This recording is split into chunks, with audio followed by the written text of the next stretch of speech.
Okay, moving on. New main bearings are in, doused with assembly lubricant.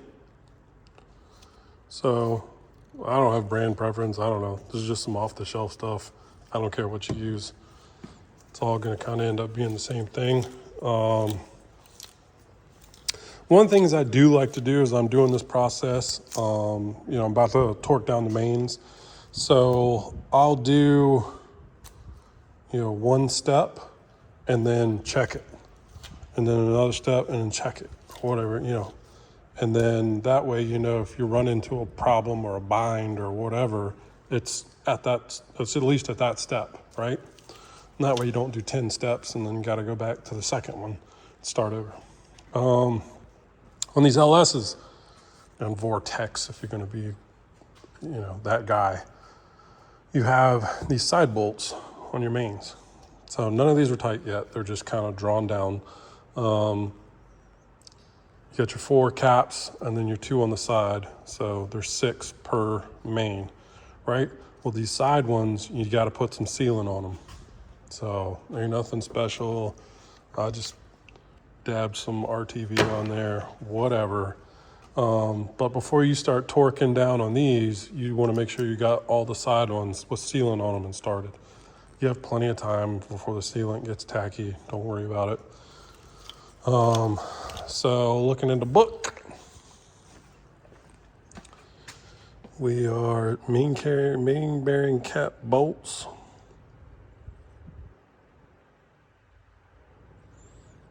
It says use new bolts. I thought these were reusable.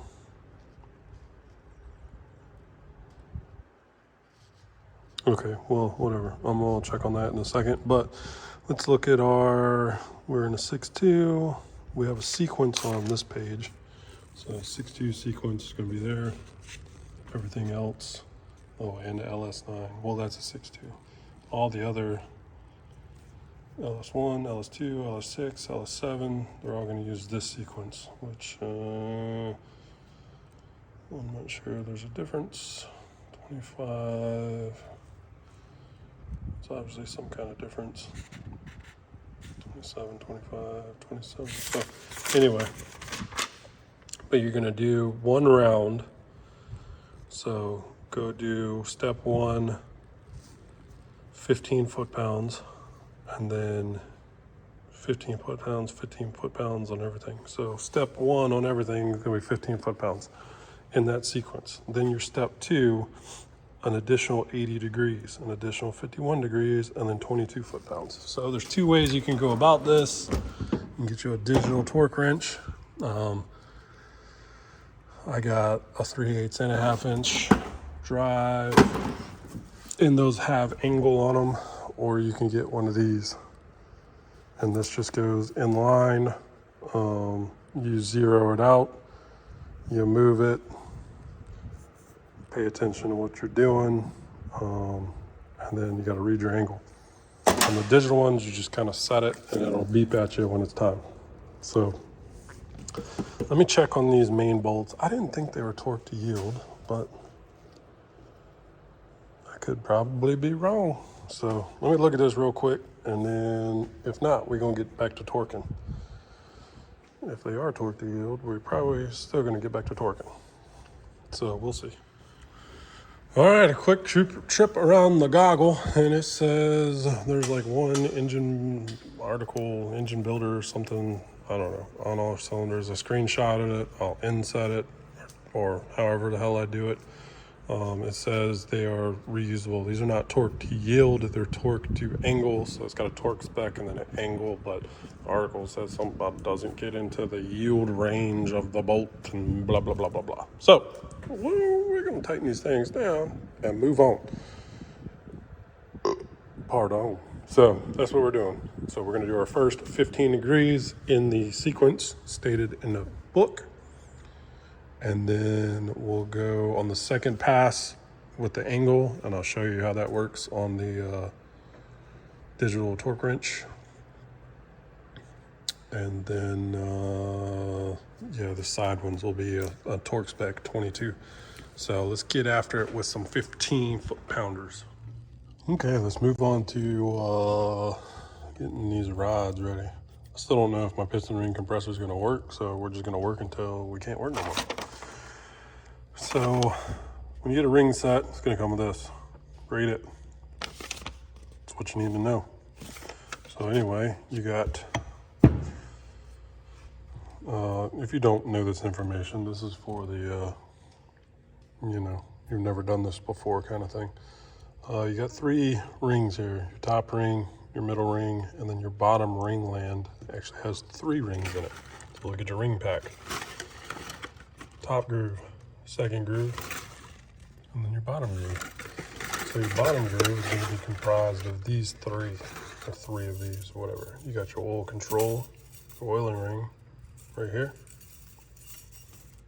This guy will be a part of it.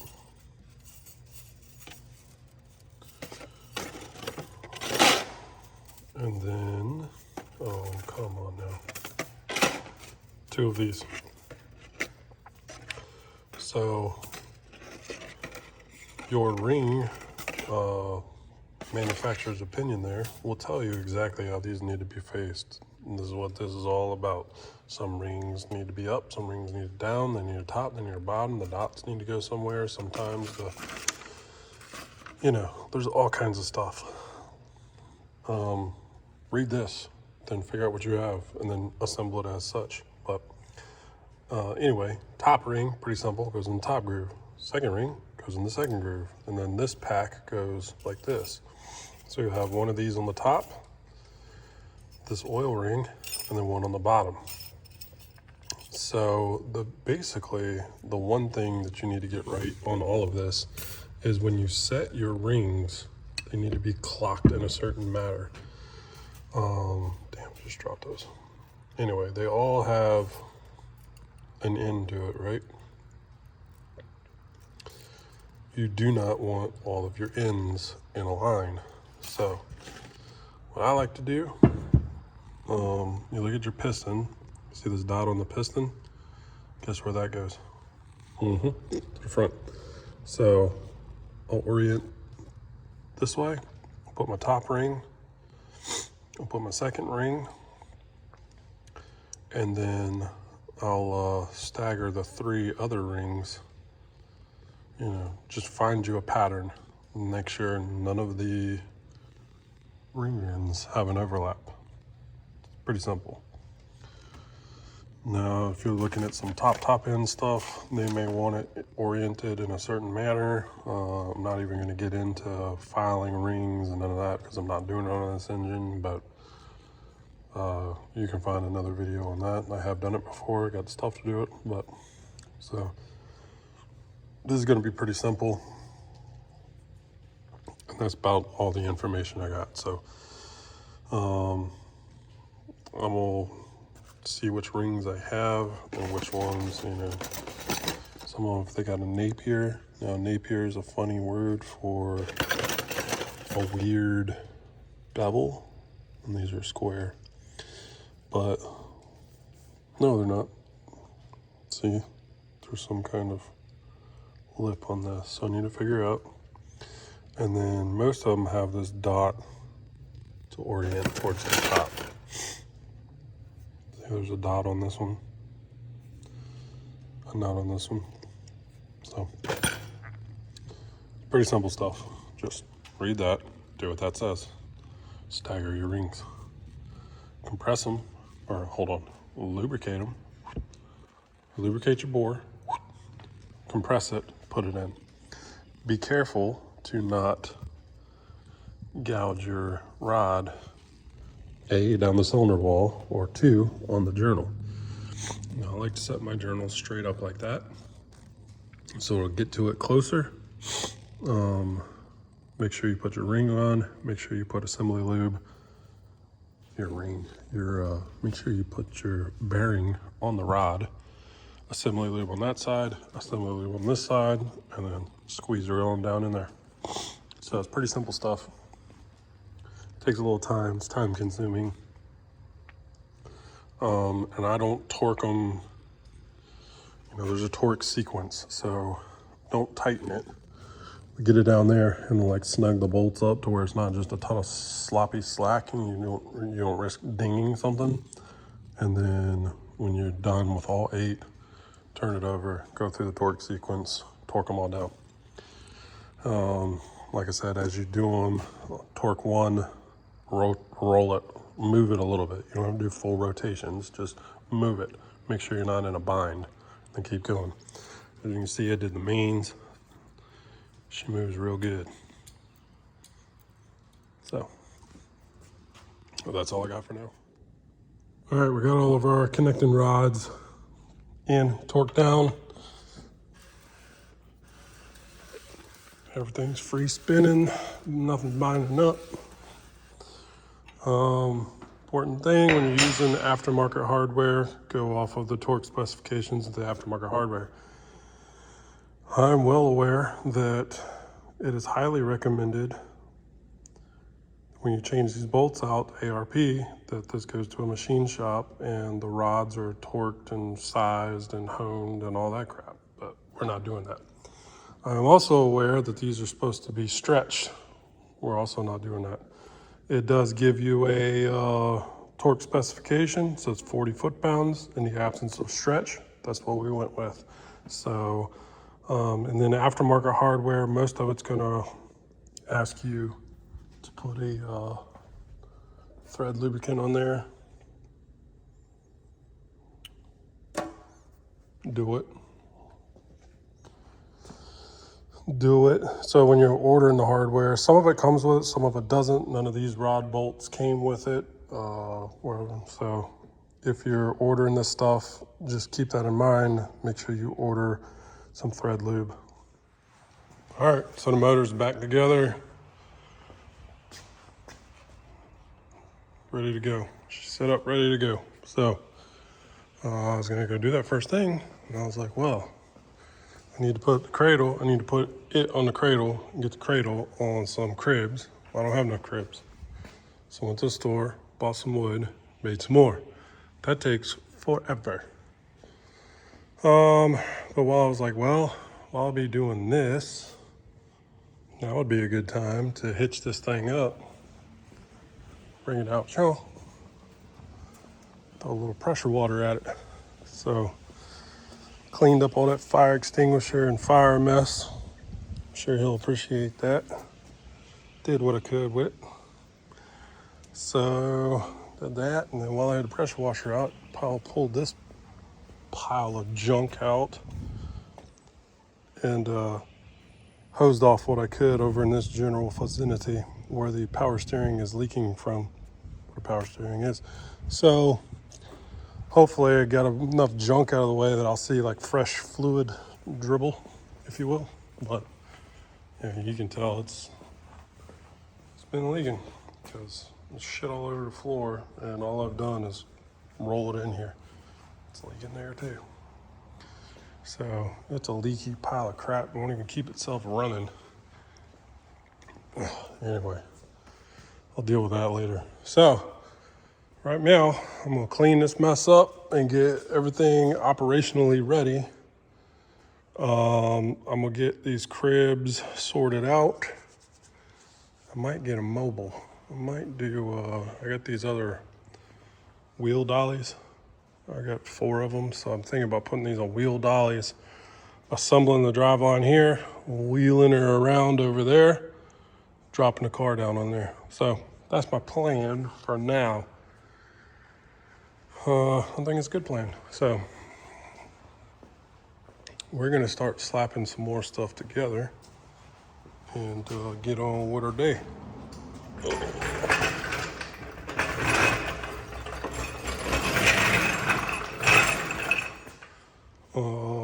I'm trying to think. I mean, like not the power steering, the air conditioner compressor will have to go on there beforehand. So we'll get that stuck on there, and then I think there's enough room. Yeah, there's enough room. So I'll put the cradle on here on the engine stand and get that all bolted up and ready to go. And then we'll pull that off, get the torque tube and all that stuff situated, get the clutch on, get the exhaust on, because I definitely want to put the headers on before it goes up in there.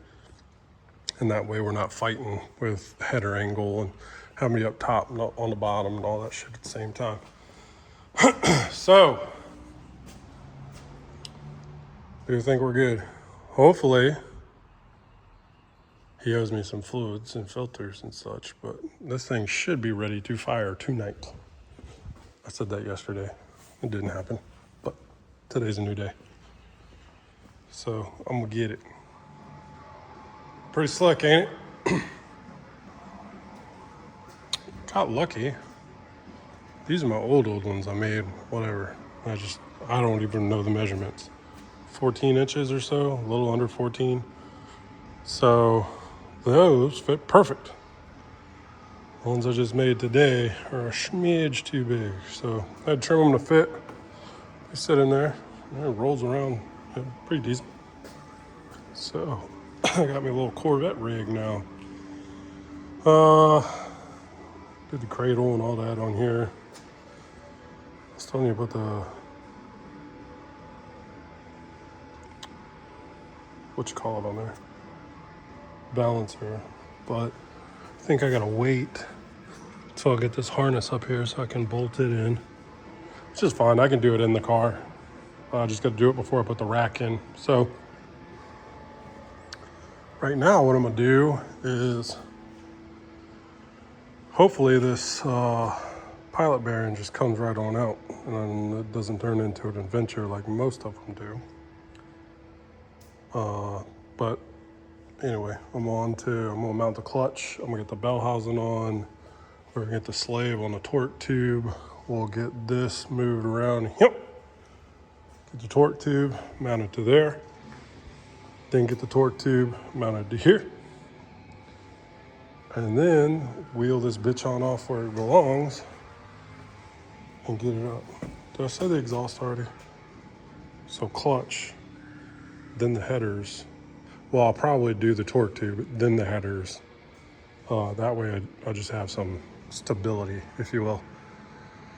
And then roll it over here, let the car down on top of it.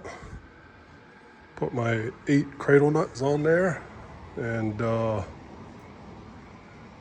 start connecting shit. So he took the wheels and tires with him so they can get powder coated. I have no clue what's going on with that. But whatever. He ordered a new lower radiator support also, but it won't be here until this weekend. So I don't know if we're just gonna fab something up or if I take the C5 one, cut it to chisel it down and make it work. I don't know. We'll get to that when we're there. So got a couple of accessories I need to clean up before I put on, but other than that, this thing should be pretty well on its way tonight. So we'll see. But it's just my little carts. Spent a little time making them. I'm behind schedule, but I think this is going to be a better way of doing it. Go. All right, so we're ready to rock. We are ready.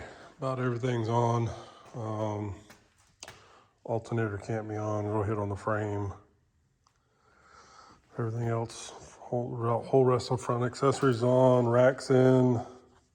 All my lines are tightened down. I don't know what's up with this excess of, is this tight? Nope. Let me go snug that up. But I don't know why there's this crazy excess of line here, but there is. So it's just odd to me, but headers are on, O2s are on, clutch is on. He got the long spark plug wires, which is gonna screw him. He's gonna burn these up for sure. And he didn't get the ceramic boot ones. So, yep, but we're ready to go. I'm gonna leave the intake manifold off for now. Yeah, I guess I could put that on. Yeah, anyway. So basically all we're waiting on is the remote bleed line. It goes here. You can't access that once it's assembled and in the car. So once that gets in, put the remote bleed line on, slide this, bolt this shit together, and then it's ready to go up and in. Well, another thing we're waiting on too, he also got the Tick Performance adjustable master cylinder, and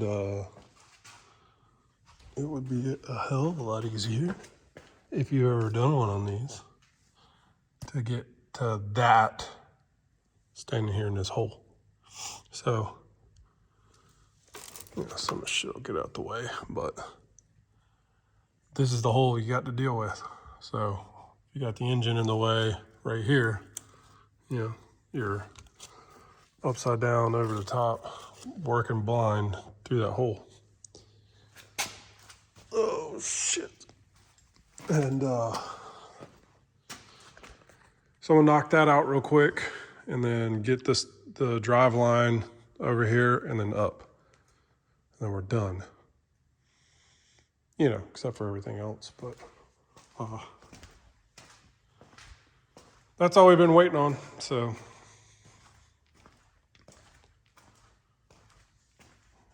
Well, I just went ahead and I said, well, if I'm gonna pull the whole cradle up there, might as well put everything on it. So I did. Hopefully I didn't screw myself with getting to any connections or any of that stuff. And I know this line's gonna be a pain in the ass getting connected, but have to deal with it. And then the starter can't go on until the what you call it down there, crank sensor gets plugged in. Once that's plugged in, then starter get there. Yeah, I think the solenoid's in the way. Yeah. So that's about it. And then he said he doesn't have tracking on this lower radiator support, so he's talking about coming over tomorrow and maybe fabbing something up. I hadn't really looked at it. I don't know, might be, well, I don't know. I don't know if I can do anything. I do have TIG welder. I do have aluminum rod. I've never done aluminum.